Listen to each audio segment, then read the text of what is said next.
चलो आगे बढ़ते। हमने ये तो बता दिया कि ये होना चाहिए, लेकिन फिर मेरी बात वहीं आके अटक गई कि पार्टनरशिप तो अपन दोस्तों के साथ करते, और दोस्त के सामने तो हम कानून को दिखते ही नहीं, रोकते ही नहीं। अरे क्या कुछ भी बोला है, नहीं चाहिए, कोई लिखाई पढ़ाई नहीं होगी, हम दोस्त थे, दोस्त बाय ब्लड, खून दे सकते हैं दोस्त के लिए, यस और नो। नहीं बनाया पार्टनरशिप डीड। मेरा इतना बोलने के बाद, इतना मैं रिक्वेस्ट किया कि पार्टनरशिप डीड होना चाहिए एज ए एक्ट कह रहा था कि पार्टनरशिप डीड बना लेना, लिखित एग्रीमेंट ले लेना, नहीं तो कल को दिक्कत होएगा। बोलने के बाद भी एग्रीमेंट नहीं बनाया, यस और नो।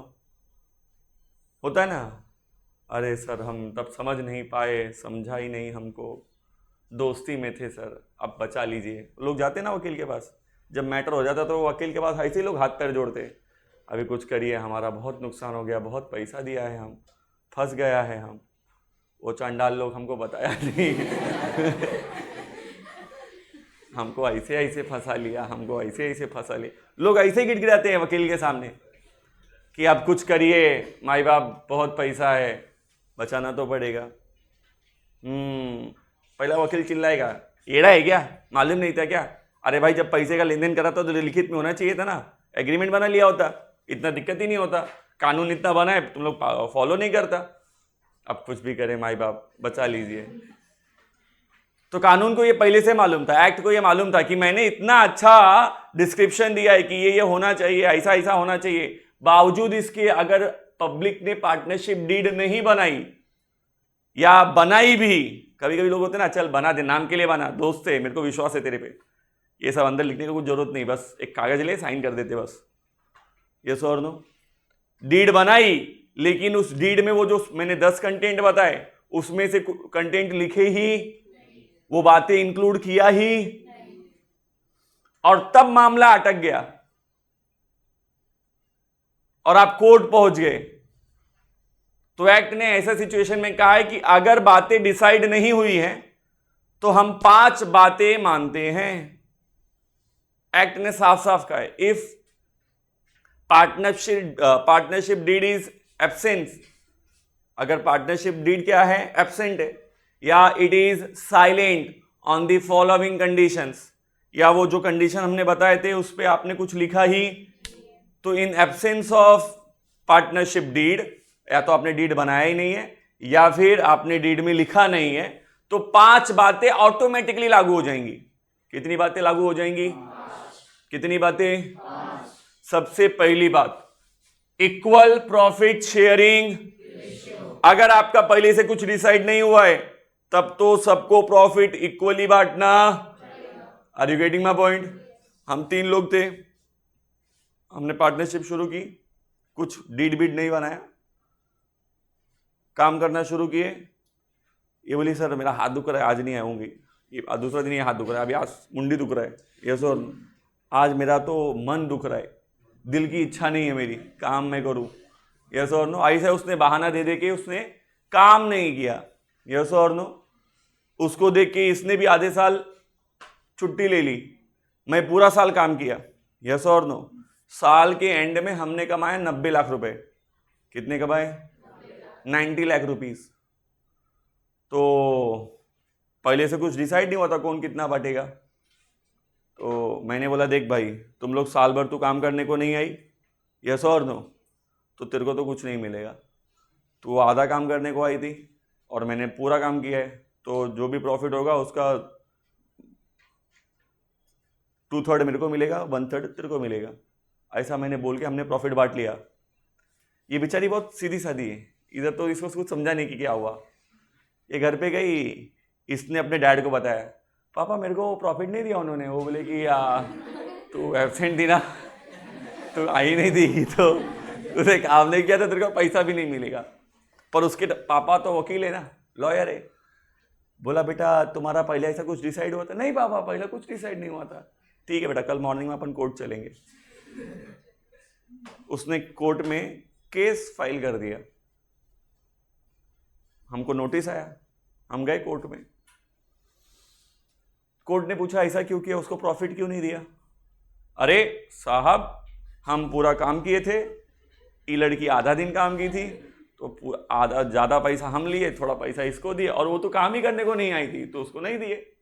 अच्छा, तो आपका पहले डिसाइड हुआ था कि काम के हिसाब से पैसा मिलेगा? नहीं, हमारा कुछ डिसाइड नहीं हुआ था। अच्छा बेटा, तेरे को पहले बताया था? नहीं, हमको भी नहीं बताया था। तब तो एक्ट ये कहता है कि if there is no partnership deed, तो गलती तीनों की है ना, कि हमने पार्टनरशिप डीड बनाया ही या ये पहले से डिसाइड किया ही। तो जब आप ऐसा किए हो तो आपका सिचुएशन सही। इस सिचुएशन में एक्ट क्या कहता है कि पार्टनर्स को प्रॉफिट क्या मिलेगा? इक्वली। तो भाई मैंने कितना भी काम किया हो उससे कोई मतलब, भाई ओनर तो वो भी है ना, तो प्रॉफिट सब में क्या बटेगा? इक्वल। 30 लाख मेरे को, 30 लाख उसको, और 30 लाख उसको पैसा मिलेगा, चाहे वो काम करे या। अगर आपको नहीं देना था या काम के हिसाब से प्रॉफिट डिसाइड करना था तो यह बात आपको पहले मेंशन करना चाहिए था। नहीं किए तो at the end of the day partnership act कहता है कि if there is no deed, if deed is silent, तो पार्टनर्स को प्रॉफिट इक्वली डिस्ट्रीब्यूट होगा। नहीं समझा? कोई झगड़ा झंझटी? हाँ या नहीं? हाँ या नहीं? चलो आगे बढ़ते। Next, no interest on. Act कहता है अगर आपको कैपिटल पे इंटरेस्ट लेना है तो आप डीड में लिख दो। अगर आपने डीड में नहीं लिखा और कल को आपको मन कर रहा है कि मेरे को इंटरेस्ट ऑन कैपिटल चाहिए, तो मिलने वाला चाहिए था तो पहले शो करना चाहिए था, देना चाहिए था। नहीं लिखे हो तो आपका कोई अधिकार नहीं है कि आप अपने कैपिटल पे इंटरेस्ट लो। क्यों सर? अरे भाई, पैसा तुमने अपने बिजनेस को दिया है। आदमी इंटरेस्ट किससे लेता है? बाहर वाले से, जिसको उधारी दिया रहता है। किससे लेता है इंटरेस्ट? तुमने अपने पापा को 10,000 रुपया अपना कमाई के, पहली कमाई की सैलरी आई, 10,000 रुपया अपने पापा को दे दिया, तो महीने के एंड में बोलेगे पापा 10,000 दिया था ना, इंटरेस्ट भी दो। ऐसा होएगा क्या? चलो पापा ये करने लगे, यस और नो? पापा के लिए मेन बिजनेस तुम ही हो, हाँ या नहीं? माँ बाप अपने बच्चों को क्यों पढ़ाते कि भाई ये पढ़ लिख के इसके पीछे इन्वेस्ट करो, ये हमारा बिजनेस है, बड़ा होएगा, फिर जब ये बड़ा होके कमाएगा तो अपने को प्रॉफिट ही प्रॉफिट है, हाँ या नहीं? कॉमर्स में यही एक इंटेंशन होता है। आपके पीछे आपके माँ बाप क्या कर रहे? इन्वेस्टमेंट, कैपिटल इन्वेस्ट कर रहे भाई। अच्छा बढ़ के CA बन गया, कुछ MBA BBA कर लिया, लॉयर वेयर बन गया, होटल मैनेजमेंट कर लिया, टूरिज्म मैनेजमेंट कर लिया, दुनिया भर के कोर्सेज से कुछ कर लिया और अच्छा खासा कमाने लगे, तो माँ बाप का टेंशन ही खत्म। आराम से बैठने का, बुड्ढा बुड्ढी खाने का। यस और नो? मैंने आपके माँ बाप को या मम्मी पिता को मैंने बुड्ढा बुड्ढी नहीं कहा, ऐसा इंटेंशन में मत लो, मैं उनके बुढ़ापे की बात कर रहा था। तो कम टू द पॉइंट कि आज आपके मम्मी पापा आपके पीछे पैसा इन्वेस्ट कर रहे, तो आज आपकी क्लास की फीस भरी, तो शाम को जब घर जाओगे तो बोलेंगे देख तेरे क्लास की फीस भरी है, 10% इंटरेस्ट चाहिए। मतलब रिजल्ट तू अलग से देगा, प्रॉफिट ही देते रिजल्ट, तू रिजल्ट अलग से देगा प्लस 10% इंटरेस्ट अलग से चाहिए। ऐसा बोलते ही क्या? कोई अपने ही पैसे पे इंटरेस्ट मांगता है क्या? अपने ही बिजनेस में से कोई इंटरेस्ट लेना सही चीज है क्या? नहीं। लेना चाहते हो कोई दिक्कत नहीं, लिख लो, पहले लिख दो कि हमको चाहिए, तब तो ठीक है। अगर नहीं लिखा है तो मोरालिटी के हिसाब से किसी भी ओनर को अपने ही बिजनेस से इंटरेस्ट लेने का, कैपिटल पे इंटरेस्ट लेने का कोई अधिकार, नो इंटरेस्ट ऑन कैपिटल। जब लेने का अधिकार नहीं है तो देने का भी अधिकार।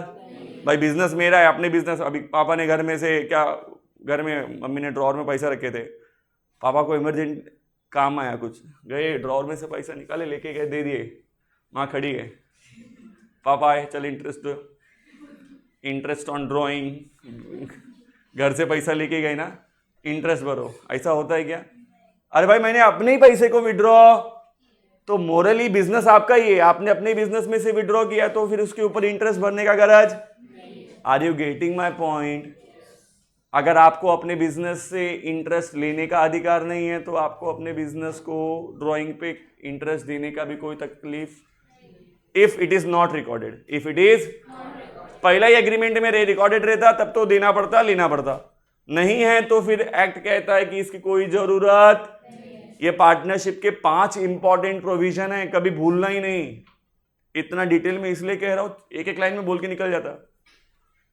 इतना डिटेल में इसलिए कह रहा हूं कि आने वाले टाइम में जब भी ये काम यूज आएगा, क्वेश्चन साइलेंट रहेगा तो तुमको दिमाग में आना चाहिए कि सर ने क्या बोला था।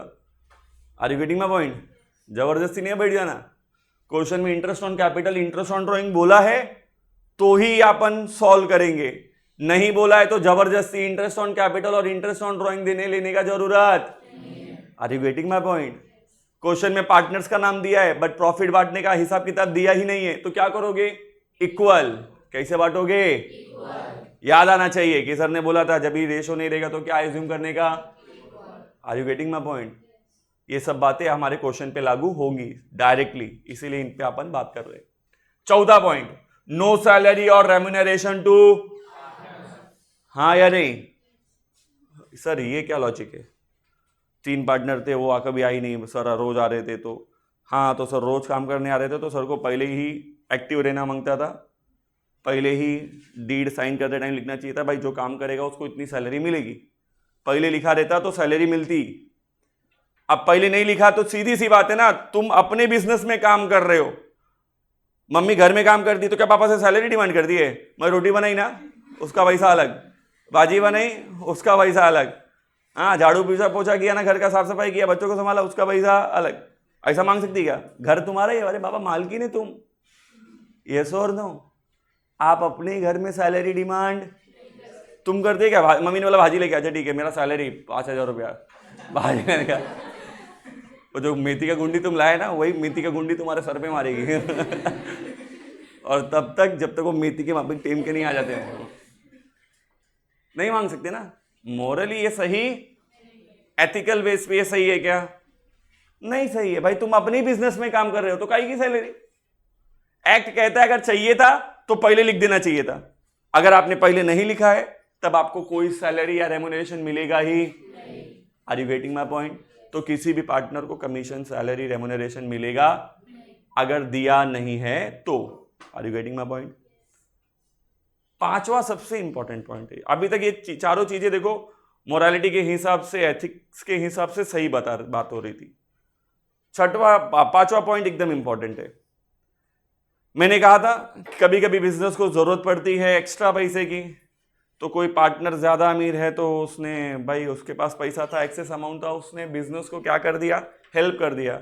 यस और नो? बिजनेस को लोन देके। यस और नो? अब ध्यान रहे, उसने बिजनेस को कैपिटल नहीं दिया है, उसने बिजनेस को कैपिटल के अलावा एक्स्ट्रा पैसा जो लोन का दिया है उस पे तो उसको इंटरेस्ट मिलना ही भाई, वो तो उसने लोन दिया है ना, और लोन पे इंटरेस्ट होता ही है भाई। उधारी दिया है, उधारी पे उसका इंटरेस्ट लेना अधिकार है। यस और नो? कैपिटल पे इंटरेस्ट नहीं ले सकते अगर नहीं बोला तो। क्यों? क्योंकि भाई कैपिटल हमने अपने बिजनेस को ही दिया है, लेकिन उसने कैपिटल नहीं दिया है, उसने कैपिटल के अलावा, अदर देन कैपिटल, उसने एक्स्ट्रा क्या दिया है? लोन। तो उसका अधिकार है कि उसको लोन के ऊपर क्या मिले? इंटरेस्ट। ये तो अधिकार है। अगर पार्टनर ने बिजनेस को लोन दिया है तब उसे इंटरेस्ट मिलना चाहिए। कितना मिलना चाहिए? तो अच्छा ये होता कि आप पहले एग्रीमेंट में लिख दो। अगर आपने नहीं लिखा है तो सरकारी रेट है 6%। एक्ट का रेट कितना परसेंट है? Table A of the act कहता है कि 6% का इंटरेस्ट कम से कम मिलना ही। कितना मिलना चाहिए? याद रहे, क्वेश्चन में अगर पार्टनर लोन दिखा और नीचे कुछ बोला तो तुम्हारे दिमाग में रहना चाहिए कि कितना इंटरेस्ट आपने को भरने का है। ये याद रखने वाली चीज है। नहीं समझा? ये थ्योरेटिकल नहीं है। अभी यहां से जो चीजें हैं वो थोड़ी सी क्या है? प्रैक्टिकल।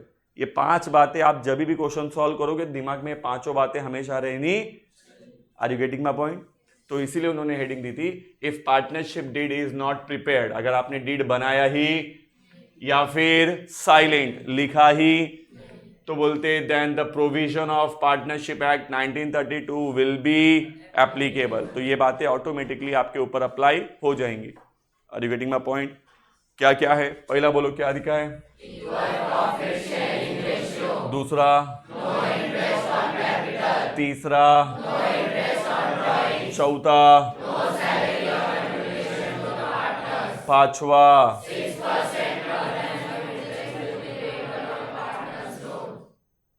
मस्त पढ़ा रे, वापस पांचवा,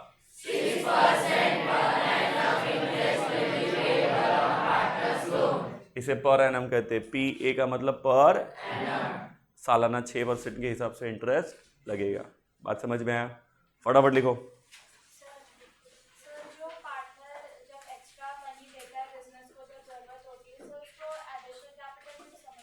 नहीं ना बेटा, वो अब हाँ इंपॉर्टेंट ये है कि वो क्या बोल के पैसा दे रहा है। एडिशनल कैपिटल बोल के दे रहा है तब तो वो लोन है ही, लेकिन अगर वो एडिशनल कैपिटल बोल के नहीं दे रहा, भाई लोन बोल के दे रहा, तो जबरदस्ती कैपिटल मान लोगे, बरोबर है?